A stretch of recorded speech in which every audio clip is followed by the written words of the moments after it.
유명한 테너들입니다.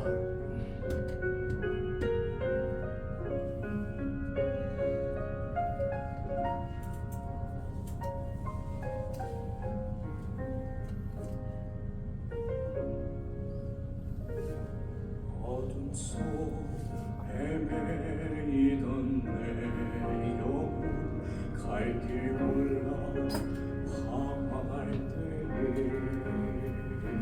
주의 십자가 영광의 그 빛이 나를 향해 비추어 주셨네. 주홍빛보다 더 붉은 내제 그리스도의 피로 씹히며 완전한 사랑 주님의 은혜로 새 생명 주께 얻었네. 은혜 아니면 나서지 못하네. 십자가의 그 사랑 능력 아니면 나서지 못하네. 은혜 아니면 나서지 못하네. 놀라운 사랑 그네 아니면 나서지 못하네.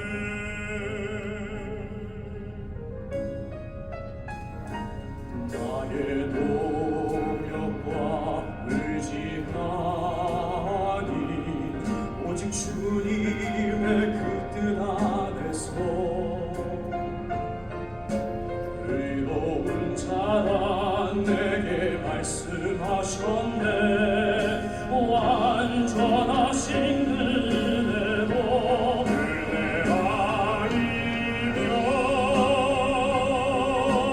아니면 나서지 못하네.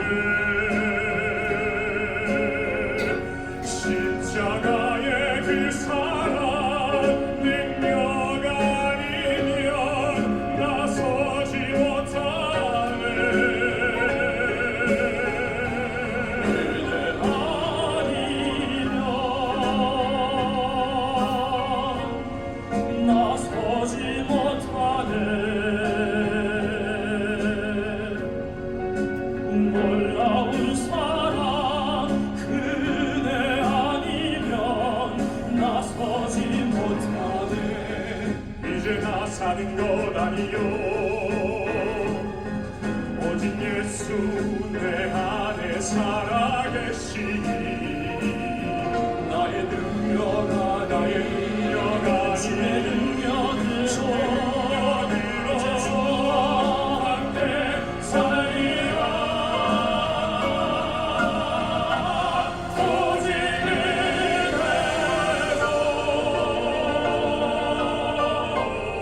나 살아가리라.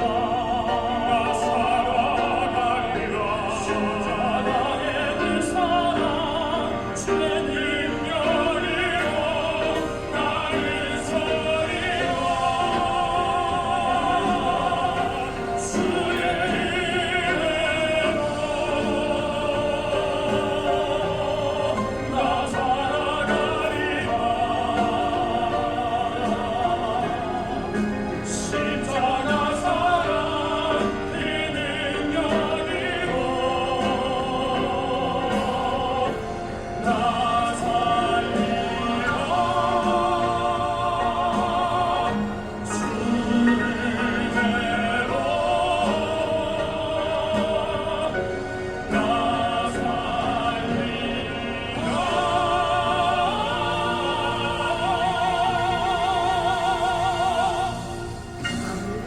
네.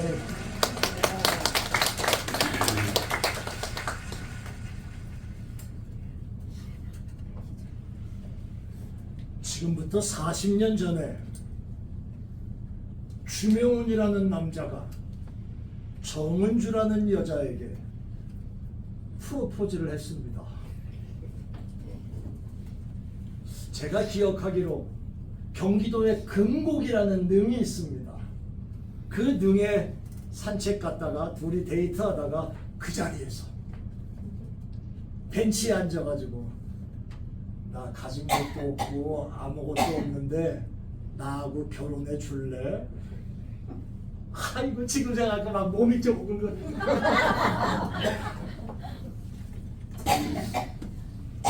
그때 저 여자분이 고개를 끄덕이면서 아주 수줍은 모습으로 함께 하겠다는 그런 얘기를 해서 오늘까지 40년을 살았습니다.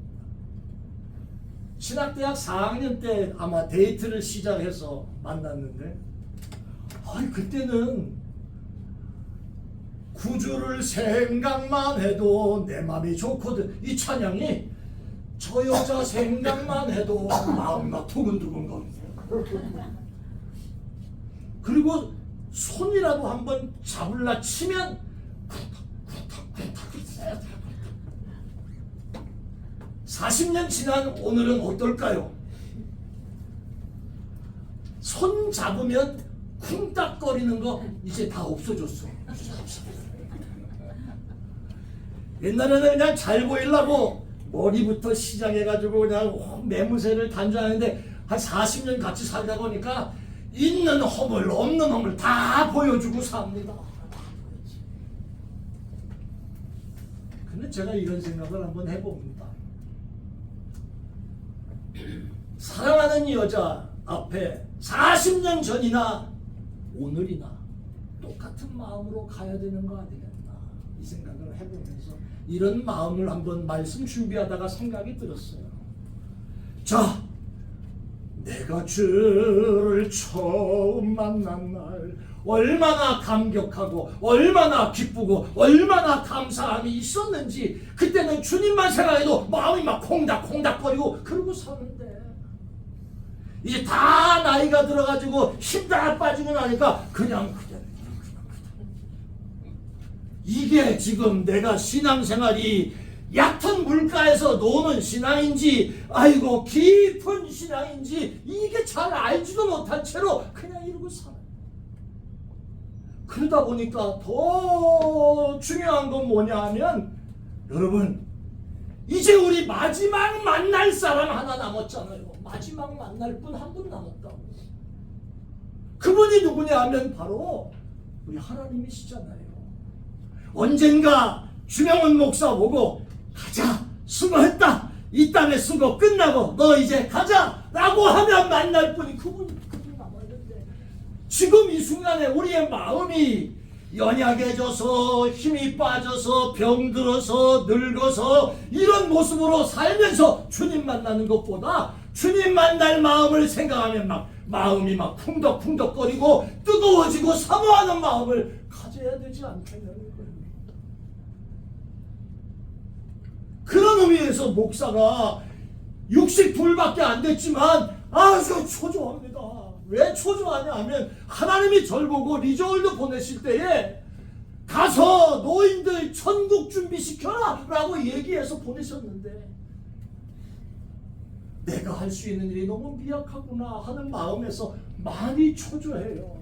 한 분이라도 더 잘 꾸미고 가르치고 가다듬어서 하나님 앞에 세워야 되는데 아멘? 아멘. 하나님 앞에 세워야 돼. 이걸 내가 지금 잘하고 있는가 이런 생각에 마음이 막 초조할 때가 있습니다. 사랑하는 여러분, 베드로가 갈릴리 호숫가에서 뼈가 굵은 어부입니다. 오늘 읽은 말씀은 여러분이 잘 아시는 말씀이에요.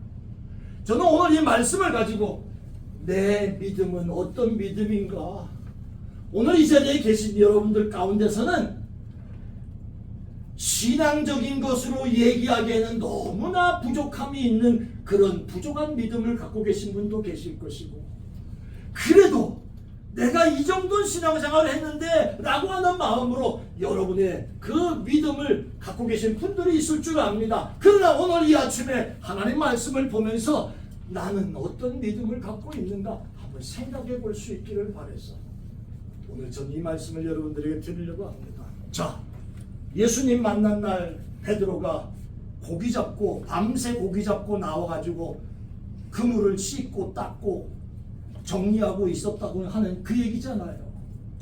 그때 예수님이 시몬 베드로에게 오셔서 배 좀 빌려다오. 그래서 두 배 가운데 시몬의 배에 올라타셔서 그 당시 아침에 사람들이 많이 모여가지고 말씀을 듣는 일에 말씀을 잘 전하셨습니다. 그 다음에 베드로 보고 하시는 말씀이 베드로야 깊은 곳에 가서 그물을 좀 던지거라. 여러분이 아시는 말씀대로 아이고 선생 나 밤이 맞도록 수고했습니다. 고기 하나가 없지 않습니까? 그리고 이 게네사렛 호수 갈릴리 호수는요 낮에 그물질하는 이게 아닙니다. 밤에 얕은 곳에서 고기가 잡히는 거지 낮에 고기 잡는 데가 아닙니다. 지금 그 말이 다 포함되어 있단 말이죠. 그런데 베드로가 하는 말이 아주 대답 하나를 잘했어요. 그렇지만은 이 말을 합니다. 한번 따라합시다. 그렇지만은 그렇지만은 그러고 나서 베드로는 순종하여 깊은 곳에 그물을 던지죠. 그 결과가 뭡니까? 그물이 찢어질 정도로 고기가 나요. 올해 9월 달에 이제 예정하고 있는 성지순례를 여러분들이 아신다면 9월에 갈릴리 호숫가에 가서 베드로 피쉬라는 걸 꼭 먹게 됩니다. 성지순례를 가게 되면. 그 고기가 그물이 찢어지다가 그래서 두 배에 나눠가지고 실었는데도 배가 잠기게 되었다. 이게 오늘 본문의 내용입니다. 그리고 나서 예수님께서 베드로를 이제부터는 네가 사람 낚는 어부가 될 거야. 그 말씀이었습니다. 저는 이 말씀이 베드로에게 하셨던 이 말씀이 오늘 이 아침에 이 자리에 와서 예배하는 저와 여러분들에게 예수님께서 하시는 말씀이 분명히 있습니다. 그 말씀을 이제 전하려고 하는 겁니다. 얕은 곳에서의 신앙생활, 그냥 교회만 왔다 갔다 하는 신앙, 말씀에 대해서는 무지하고 주일날 하루 예배당 나와서 예배 앉았다가 돌아가는 그런 신앙 정도, 그게 얕은 신앙이라면 오늘 아침에 하나님께서 깊은 곳에 그물을 던지라 말씀하시는 이 말씀을 오늘 여러분들과 저에게 지금 하시고 있다는 겁니다. 깊은 곳의 신앙이 뭡니까? 오늘 이 베드로에 대한 얘기를 가만히 세어보면 베드로가 내가 어부요 여기서 뼈가 굵었수다. 당신보다 내가 여길 더 잘 알아요. 그런데 말씀하시니 그물을 던지리이다. 순종을 합니다마는 그런 모습으로 살던 거 아이고 아니라니까. 고기가 지금은 없어요. 이게 나의 생각대로 살아가는 얕은 곳에서의 신앙생활. 이것을 주님께서 깊은데 던져라 이 말씀을 하시는. 왜? 깊은 곳에서는요 얕은 데서 찾을 수 있는 그러한 것이 깊은 곳에서는 엄청나게 많은 것을 말씀하십니다. 지금까지 내가 얕게 신앙생활 해왔던 것을 통해서는 절대로 알 수 없는 비밀이 그 속에 있습니다. 오늘 이 말씀이 저와 여러분들에게 귀한 은혜와 깨달음이 될 수 있기를 바랍니다. 한번 따라하겠습니다. 깊은 곳에는 하나님의 기적이 있다. 믿으시면 아멘. 깊은 곳에서는 하나님의 기적이 있어. 깊은 곳에서는 내가 알지 못하는 놀라운 역사가 있어요. 그리고 깊은 곳에서는 베드로가 고기를 잡아 올렸는데 그물이 찢어질 정도로 두 배에 그냥 꽉 물린 엄청난 풍요가 깊은 곳에 있어. 깊은 곳에. 얕은 곳에서는 뭐 피라미가 있으니까만은 피라미 새끼 몇 마리 잡고 보는 걸로 만족해도 깊은 곳에서는 굵직한 고기들이 엄청나게 있는 것을 보게. 그게 깊은 곳의 신앙.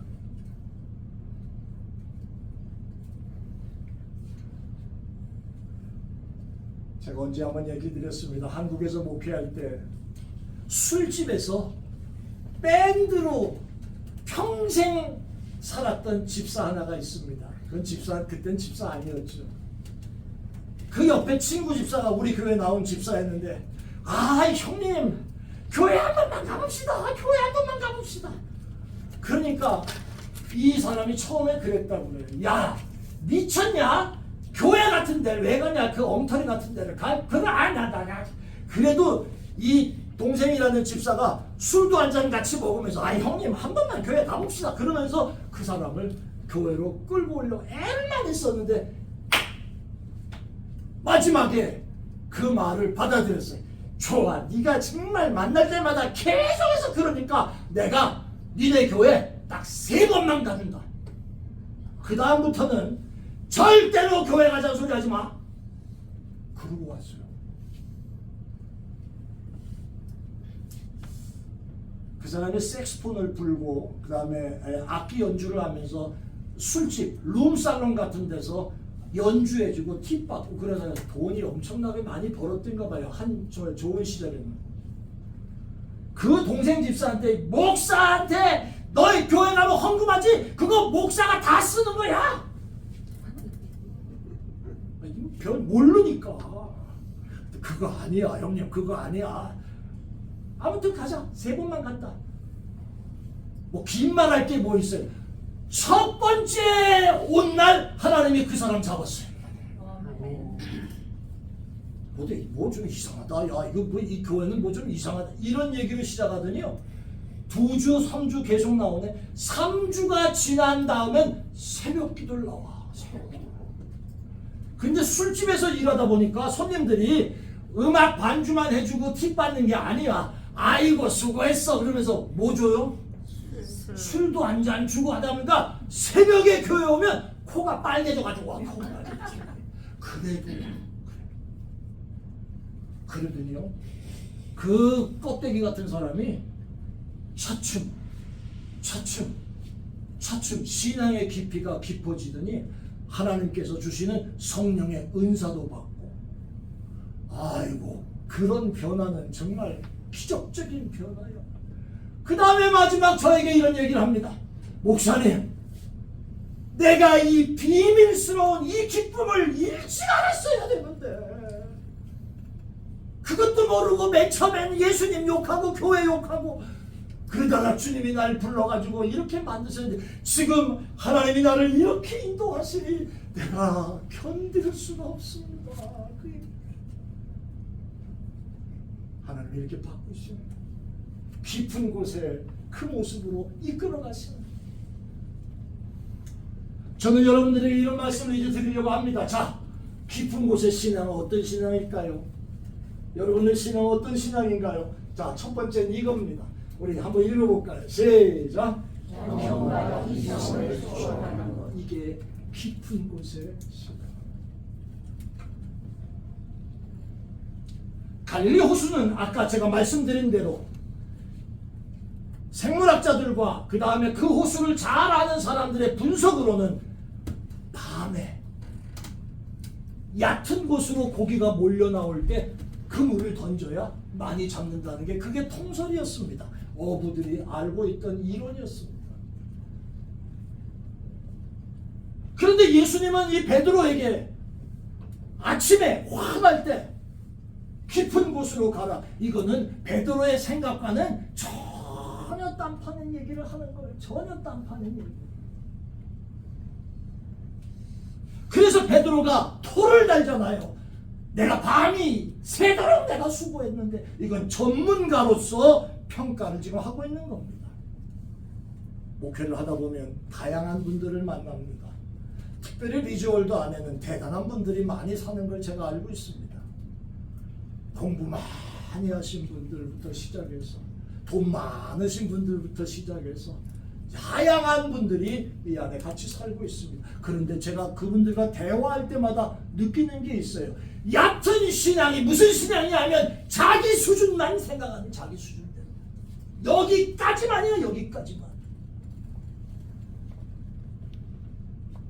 제가 이곳에 처음 와서 교회를 개척했을 때 어떤 분이 우리 교회에 나왔었습니다. 이 안에서도 아주 유명한 아주 시끄러운 양반이었는데 그분이 우리 교회에 있었습니다. 제가 하나의 한국에서 목회할 때 기도하면서 방언도 기도하고 통성 기도하고 뭐 이런 것들을 잘 해왔기 때문에 이곳에서도 제가 기도하기를 힘썼습니다. 언제든 그분이 내 기도하는 모습을 본 모양이에요. 제가 손을 들고 하나님 힘 주세요, 능력 주세요 기도하는 걸고 나중에 저한테 이런 얘기를 해요. 목사님, 여기서는 손 들고 뭐 그런 거 기도하지 마세요. 여기서는 방언 같은 거 그런 거 하지 마세요. 여기는 그런 게 안 먹혀요. 내처럼 그럽니다.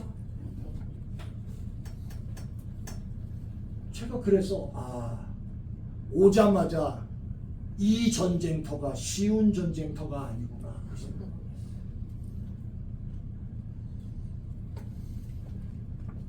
그 사람의 수준이에요.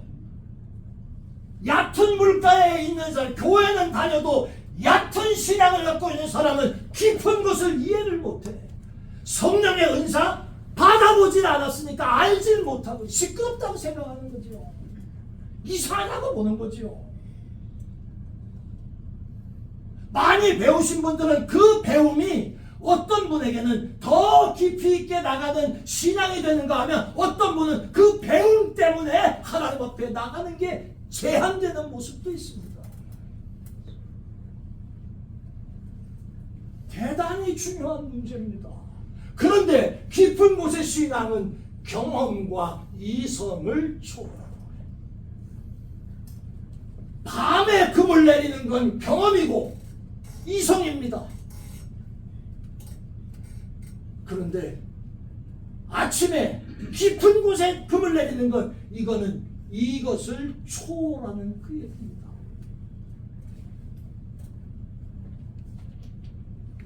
과학이라는 것은 이성과 경험의 모습일 수 있습니다.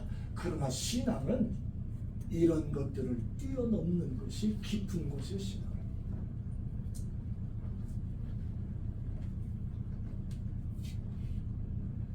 과학과 이런 문화, 문명이 대단히 중요한 것인 건 압니다만 우리가 고백할 수 있어야 하는 건 뭐냐 하면 하나님의 진리는 이것을 초월하는 역사가 있습니다. 성경을 여러분 읽어보시면 아시잖아요. 창세기 1장 1절부터 요한계시록 마지막 장까지 읽어보면 거기 죄다 하나님의 기적 같은 얘기들이 계속 나옵니다. 처음부터 나오잖아요. 하나님이 천지를 창조하셨다부터 시작해서 홍해가 갈라지는 거, 무슨 만나가 내리는 거, 예수님이 죽은 사람 살리는 거, 병도 치워주시고 약한 자는 다 고쳐주시는 거, 모든 게 다 이해가 안 돼. 이해가 믿을 게 없다고 우리 생각으로. 그래서 어떤 신학자가, 그 사람은 현실주의 신학자인데 성경 속에서 인간이 믿기 어려운 거 다 빼보자. 그래서 다 골라내고 자기가 이해 못하는 거 뺐더니 나중에 성경책 껍데기만 남더래요.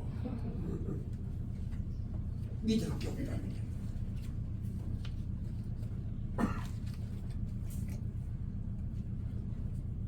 성경에 나오는 기적의 역사는 바로 경험과 이성을 초월하는 역사를 아는 사람들이 체험하는 것이고 보는 겁니다.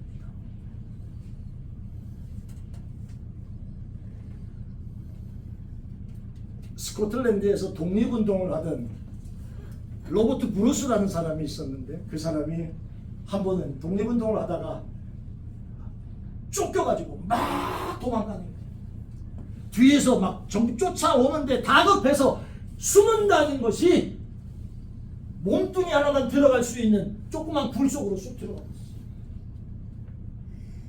그런데 그 들어가자마자 그 걷혀있던 그 위에 구멍 위에 거미들 몇 마리가 있었는데 거미가 쭉쭉쭉쭉 내려오면서 거미줄을 치더래요. 하나님 살려주세요. 하나님 여기서 끝나면 안 돼요. 살려주세요. 근데 거미가 치더래. 그런데 뒤에 추격하던 사람이 쫓아와가지고 이 굴 속에 뭐 있지 않을까? 그랬더니 하는 말이 아이 저 거미줄이 쳐있는데 사람 들어갔으면 거미줄이 이상하게 됐겠지. 여긴 아무것도 없어. 그러고 지나가더래요. 그래 이 브루스란 사람이 하나님 앞에 기도하기를 하나님 거미를 통해서도 나를 살려주시니 하나님 고맙습니다. 이걸 어찌 이해를 하냐 말이에요. 이런 일들을.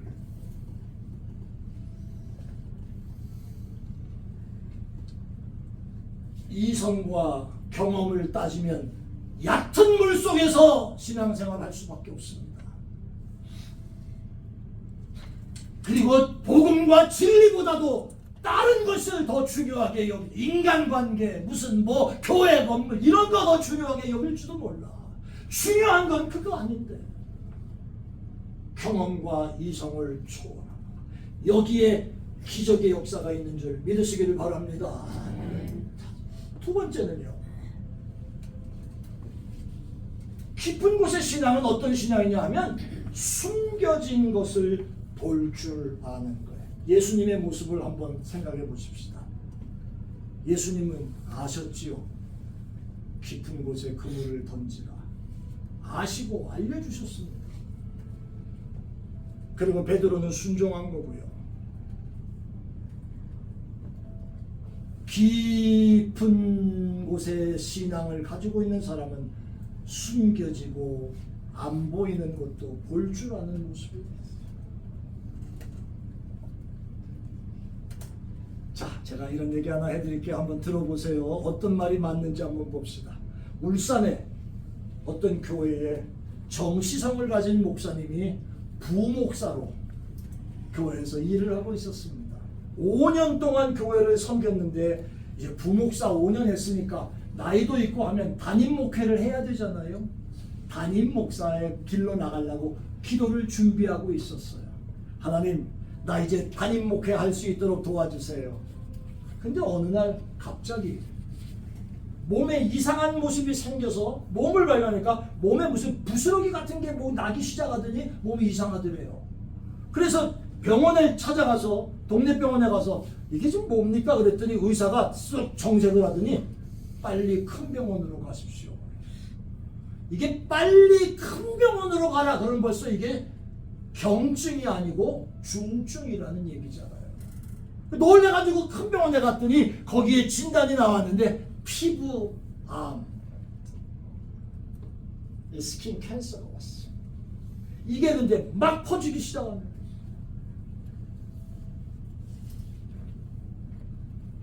얼굴까지 막 올라오기 시작하는 거예요. 이제 갈 날이 얼마 남지 않았다는 생각을 직감을 했어요. 근데 마침 울산에서 밑으로 내려간 마산이라는 동네가 있는데 거기서 담임 목회를 하던 친구 목사가 미국에 유학을 떠나게 됐습니다. 그래서 그 목사에게 동기 목사에게 네가 우리 교회 와서 목회 좀 해라. 이 목사는 처음에 거절했어요. 내 상황을 좀 봐라. 내가 이거 목회할 수 있는 몸이냐? 그리고 하라 그렇게 말해놓고는 자기 교회 식구들한테 내 친구 중에 정시성을 가진 이런 목사가 있는데 그분이 목회 잘할 겁니다. 여러분 그분을 목사로 모시고 내 후임으로 일할 수 있게 하십시오. 그 얘기를 재직들이 들었습니다. 자, 목사님은 미국에 떠났습니다. 그리고 그 목사님을 담임 목사로 청빙하기 위해서 후보 중에 하나로 놓고 목사님 와서 설교 한번 해주십시오. 그리고 불렀습니다. 불렀는데 딱 와서 보니까 뭐가 피부가 얼룩덜룩한 게 이상하지. 나중에 알고 보니까 피부암이라고 하지. 그런데 목사님이 아주 열정적으로 설교를 했어요. 예배가 끝났습니다. 암 투병하면서 머리털 빠지고 군데군데. 그러니까 여러분, 주명훈 목사가 이 정도 생긴 거 감사한 줄 아세요? 진짜 흉악한 얼굴 가진 목사들 많거든. 이 목사는 머리털도 빠지지 피부 재직회가 열렸습니다. 모든 사람이 거의 다 반대지. 무슨 송장치를 일있습니까? 저런 사람 불러다 놓고 우리가 어떡하란 얘기입니까? 아닙니다. 전부 다 이러고 있는데 재직회 끝날 때쯤에 어떤 집사 하나가 딱 일어나더니 이런 말을 하는 거예요. 나는 저 목사님을 우리 교회 담임 목사로 모시면 좋겠습니다. 그 사람하고 무슨 연관이 있어서 믿어주는 거 아니고 전혀 알지 못하는데 저 양반을 우리 교회 목사로 모시면 좋겠습니다. 사람들이 난리가 났어요. 말도 안 되는 소리 하고 있다고. 곧 죽을 사람 데려다가 우리 교회가 무슨 송장 치르는 무슨 그런 교회냐고 이런 얘기나 했었고. 근데 이 집사님 하는 말이, 나는 저 목사님을 오늘 말씀을 들을 때 내가 느낀 게 있습니다. 저 목사님이 우리 교회에 오시면 생명을 내건 말씀을 우리가 들을 수 있을 것 같습니다. 잘 들으세요. 암 환자 송장치를 있냐라고 하는 모습이 아니고 저 목사님을 모시면 우리가 생명을 내것인 하나님의 말씀을 들을 수 있지 않겠습니까? 갑자기 분위기가 쓱 바뀌기 시작합니다. 그러면서 하시는 말씀이, 저 목사님은 언제 돌아갈 줄 모르시기 때문에 설교 한 번을 해도 비장한 각오로 하지 않겠습니까?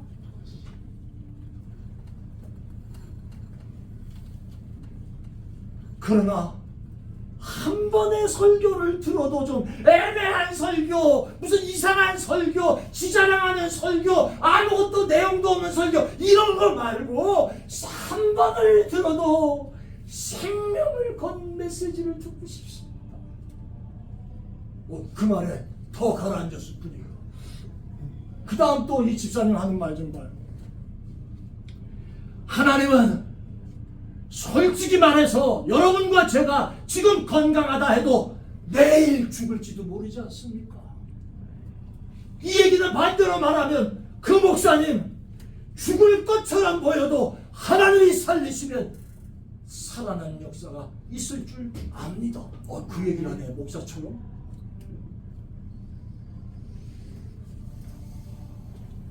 그리고 우리 교회가 비록 저렇게 암투병하는 목사님을 담임 목사로 모신다고 하면 하나님이 기뻐하시지 않겠습니까? 그 얘기에 반대 소리 다 쑥 들어가고 다들 우리 그렇게 합시다. 그분을 담임 목사로 모셨어요. 근데 이 본인인 정시성을 가진 이 목사님은 자기를 담임 목사로 청빙했다는 그 얘기를 듣고 너무 고마워서 기도원에 한 달을 작정하고 기도원에 올라가서 기도하고 오겠습니다. 그리고 기도원에 올라갔어. 한 달을 벌기 위해서 갔는데 실상은 하나님 나 목회 잘하게 해주세요. 그것 때문에 기도하러 간 게 아니에요. 무슨 기도를 하러 갔냐 하면, 하나님 나 같은 걸 담임 목사로 청빙해준 저 교회가 얼마나 고맙습니까? 그러나 저는 갈 입장이 안 되지 않습니까? 그러니까 하나님 그 교회, 마산의 그 교회 훌륭한 주의 종을 세워주옵소서. 저는 그냥 기도할 뿐입니다. 막 기도하는데 눈물도 나고 콧물도 나고, 그때까지만 해도 그런 걸 몰랐는데 기도하고 있는데 하나님의 음성이 귀전에 들려오더래요. 그 음성이 뭐였냐면, 내가 너를 보내리라. 네가 갈 것이다, 그 말이에요. 그리고 내가 너를 사용하리라. 이 말씀을 듣는데 그러면서 막 그 응답을 듣고 기도하는데 갑자기 혀가 막 말르더니 방언이 막 터지더래. 그 자리에서. 그러니 방언에 온 사람이 방언으로 막 기도하는데 갑자기 저 하늘에서부터 시뻘건 불덩어리가 와 쏟아지는데 쥐 머리통 위로 쏟아지더래.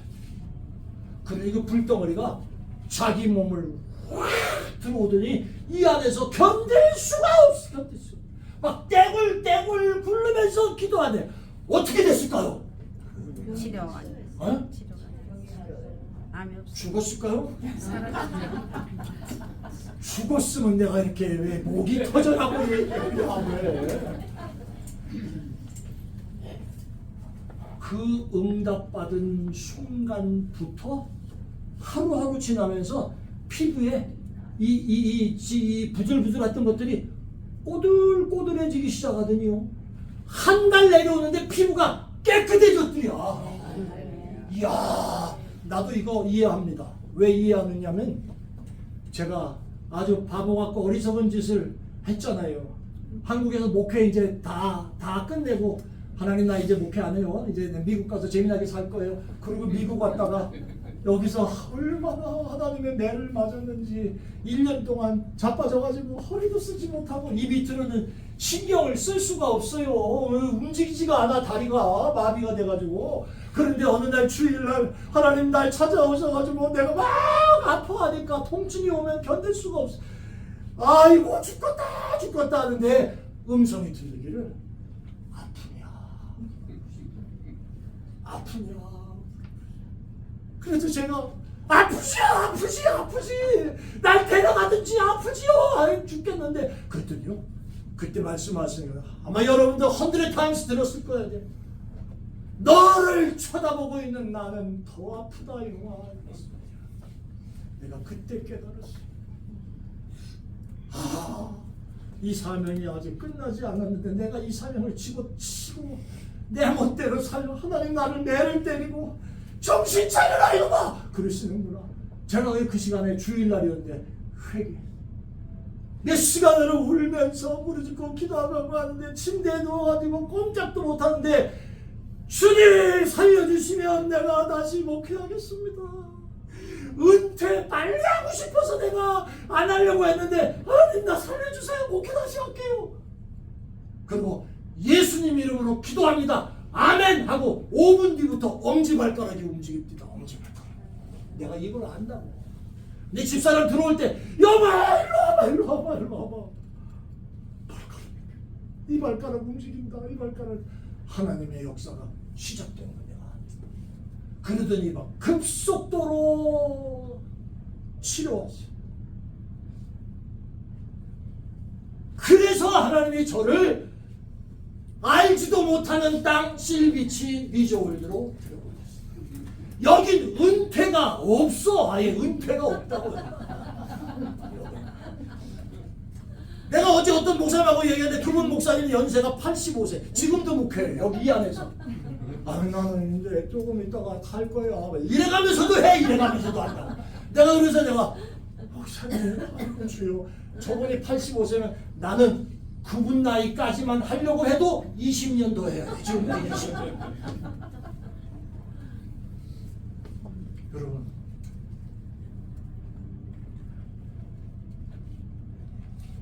그 목사를 싹 고쳐놓고 그 교회 불러갔어. 저는 이 말씀 속에 다시 한번 깨닫는 게 있어요. 하나님이 저와 여러분 일시키려고 하면 부족한 거 세우시고 일시키시는 줄 믿습니다. 병든 거 치료하시고 일시키시는 거예요. 이게 깊은 곳에 신앙의 체험을 하는 사람들의 모습이란 말이에요. 얕은 데서 전혀 알 수가 없어 이런 일을. 예수님은 남다른 것을 보시는 영안이 있으신 분은 분명하지요. 막달라 마리아 있잖아요. 여러분 아시는 대로 마태복음 27장 요한복음에 나오는 그 막달라 마리아는 원래 출신이 창녀예요. 창녀. 그리고 거기다가 일곱 귀신, 한 귀신 두 귀신도 아니야. 일곱 귀신이 들어가서 헷갈리던 여자가 막달라 마리아였어. 그런데 예수님은 그 사람의 모습을 보시지 않았어요. 장차 이 여자가 무슨 일을 할 것이라는 걸 아시는 거예요. 그리고 창녀 생활 고만하게 정리시키시고 그 다음에 일곱 귀신을 쫓아냈어. 할렐루야. 그러고 난 다음에 이 막달라 마리아가 예수 쫓아가요. 예수 쫓아. 제자들조차도 십자가 아래서 아이고 우리 주님이 십자가에서 죽는다. 야 도망가자. 야 잡히면 우리도 끝장이야. 도망갔을 때도 십자가 밑을 지켰던 여자 가운데 하나가 막달라 마리아. 부활의 아침에 제자들 무서워서 숨어있고 사람들 생각도 못할 때 부활의 아침에 예수님 무덤에 제일 먼저 간 게 그 여자예요. 그리고 예수님 살아나셨다는 소식을 제자들한테 전했던 게 이 여자예요. 주님은 아신 거예요. 이 사람이 앞으로 어떻게 쓰일 거를 아시고 숨겨진 것을 볼 줄 알아요.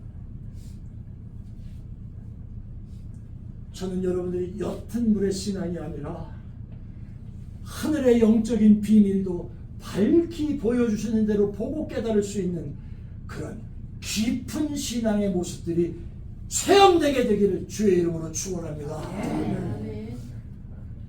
시간이 없다고요. 여러분 시간이 없다고. 지금 우리가 적당히 덜렁거리면서 있다가 끝나면 안 돼요. 이제 주님 만날 날이 자꾸 다가오는데 어떤 모습으로 우리가 주 앞에 서겠어요. 마지막 한 가지 말씀을 드리고 끝내려고 합니다. 깊은 곳의 신앙은요, 더 크고 놀라운 걸 바라보는 것이 깊은 곳의 신앙. 자, 여러분 오늘 결론을 한번 정리해 봅시다. 예수님이 지금 베드로에게 깊은 곳에 금을 내리라 한 것은 깊은 곳에 고기 있으니까 많이 잡아서 많이 퍼먹고 살아라 그 얘기 하시려고 했을까요? 결론이 뭡니까? 이 모든 일을 진행하시는 내용의 마지막 결론 뭐냐 하면 물고기 잡는 걸 보여주심을 통해서 베드로를 사람 낚는 어부 만들려고 하시는 게 그분의 목적이었습니다. 이것까지 보는 게 깊은 신앙이에요.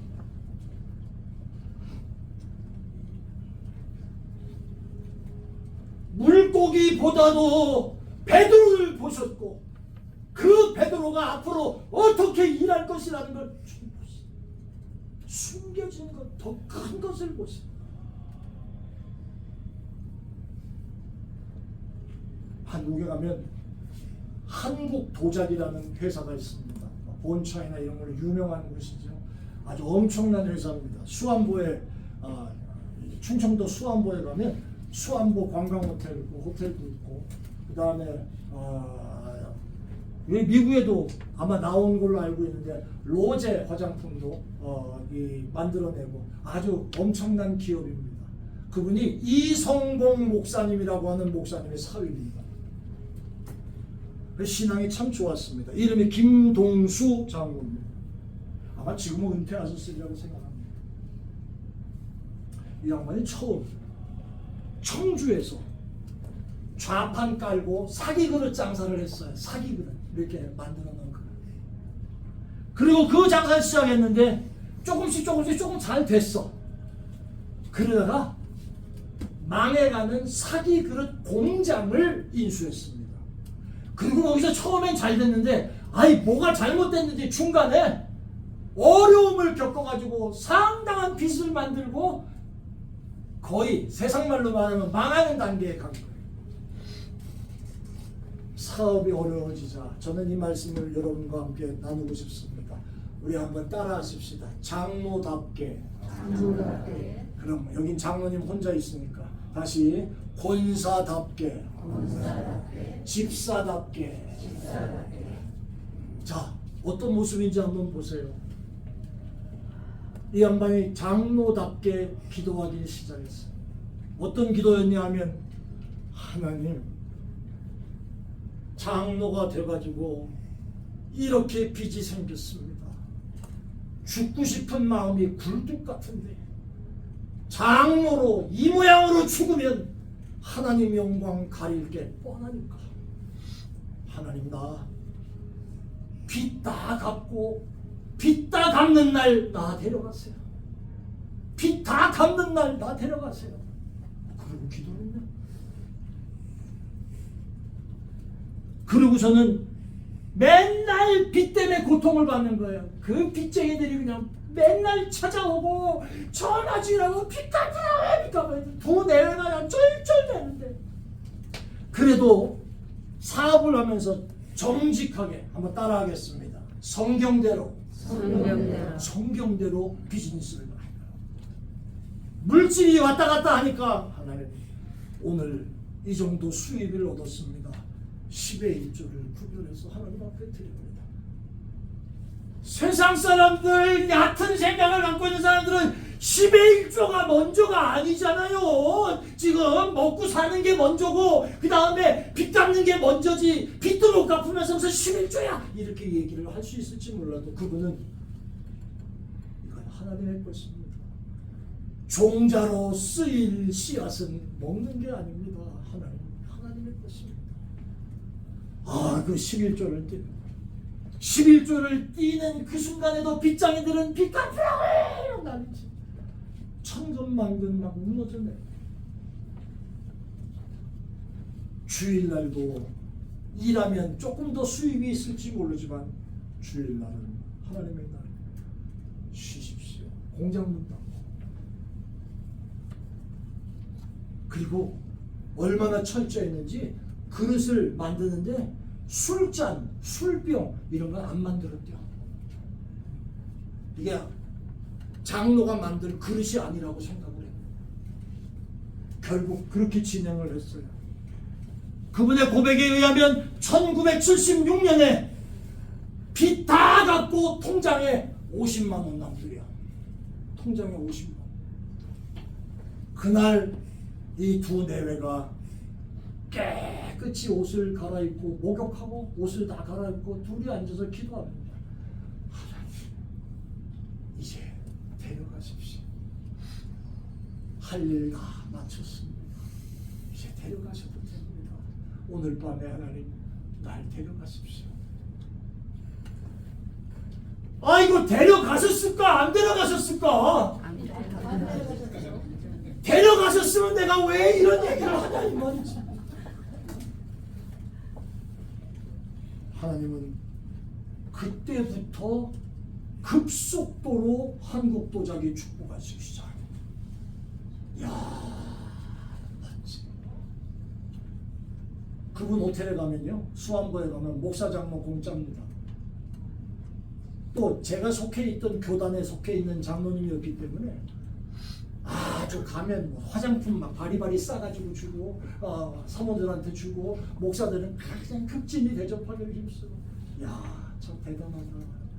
훌륭한 분이셨어. 자신을 위해 살지 않고 하나님의 영광을 위해 살던 사람. 자신을 위해 살면 그렇게 살면 안 되는 건데, 그런 삶이 아니고 하나님의 영광을 위한 삶은 다른 것이다 생각하고 살던 사람.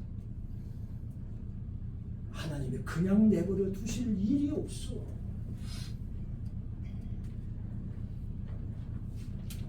저는 여러분들을 공갈치고 협박하고 하는 그런 얘기를 하는 게 아닙니다. 솔직히 까놓고 말해서 얼마나 여러분들의 수명이 이 땅에서 남으셨다고 생각하십니까? 우리 교회는 120년 살자가 목표입니다. 120년. 지금 제일 가까우신 분이 우리 권사님 90살. 권사님 앞으로 30년만 더 살면 돼요. 더 오래 사시면. 자, 언제 주님 다시 만날런지 아는 이가 없으되 언제 만날지 아는 사람이 없소. 그런데 분명한 건 우리의 경험과 이성으로 생각해 본다면 이제 시간이 자꾸만 뒤틀려 갑니다. 이런 말씀 드리는 거 용서하고 들으시기 바랍니다. 주님 만날 날이 차곡차곡 다가오는데 착각 시계 추진하는 소리가 들리는데 언제까지 얕은 물가에서 왔다 갔다 하고 달다가 주님 만나는 그날에 뭐 했냐 결산해보자 하시면 무슨 대답하실라요?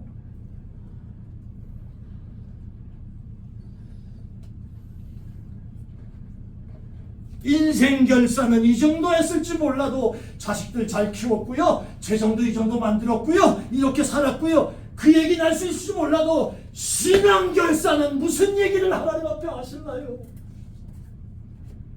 시간이 없다고요. 제가 그래 초조하다는 말씀을 드리는 거예요. 그러니 이렇게 말씀을 전할 때마다 웃기며 울리며 다급하게 외치며 저도 힘들어요. 그래도 이것이 사명이니까 여러분들에게 전하는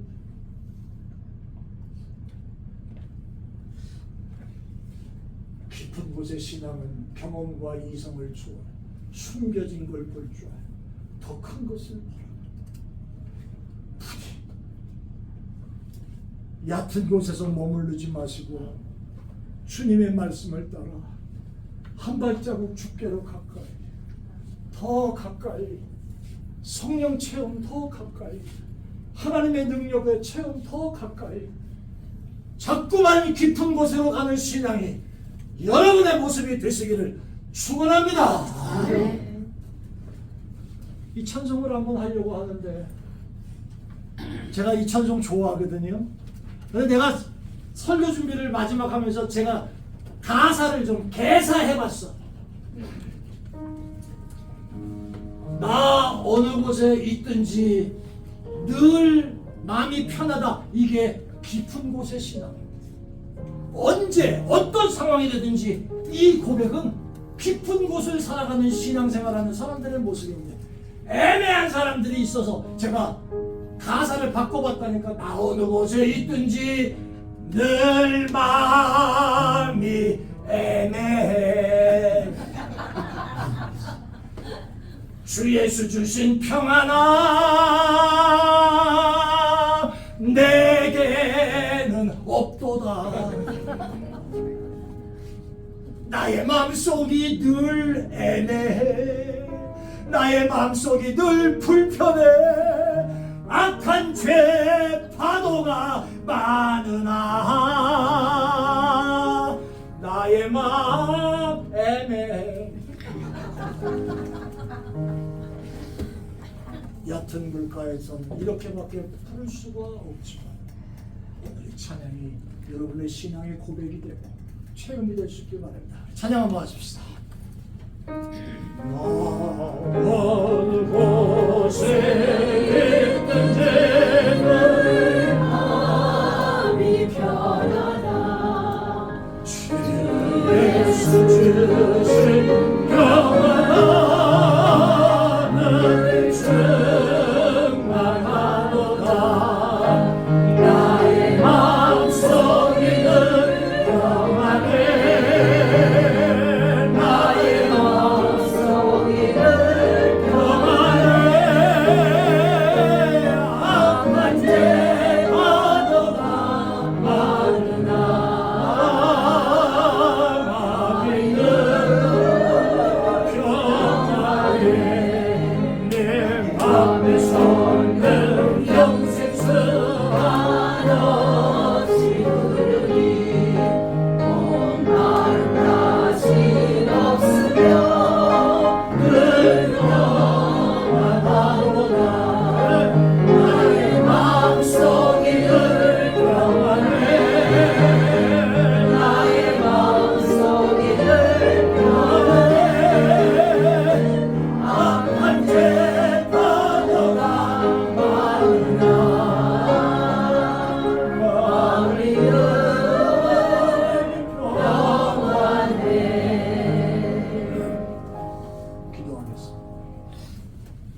얕은 곳에서 놀다가 깊은 곳의 신앙을 알지도 못한 채로 인생이 끝나 주 앞에 서서 뭐하다 왔냐 물으시면 부끄러운 결산을 할 수밖에 없는 그런 모습들 되지 않게 하시고, 아버지 깊은 곳의 신앙을 가지고 주께로 날마다 더 가까이 갈 수 있는 복된 종들의 모습이 되도록 인도해 주옵소서. 우리의 몸과 마음과 육신이 자꾸 연약해져 주님 배울 날이 가까워오는데 아버지 어찌하오리까. 지금 오늘 주신 말씀을 기억하고 정신을 차려야 될 분들이 정신 차리게 하여 주옵시고, 깨달아야 될 자들이 깨닫게 하여 주옵시고, 내 자신을 더 단단하게 무장해야 될 종들이 주님 보시기에 더 좋은 종들 되실 수 있도록 축복해 주옵소서. 감사합니다.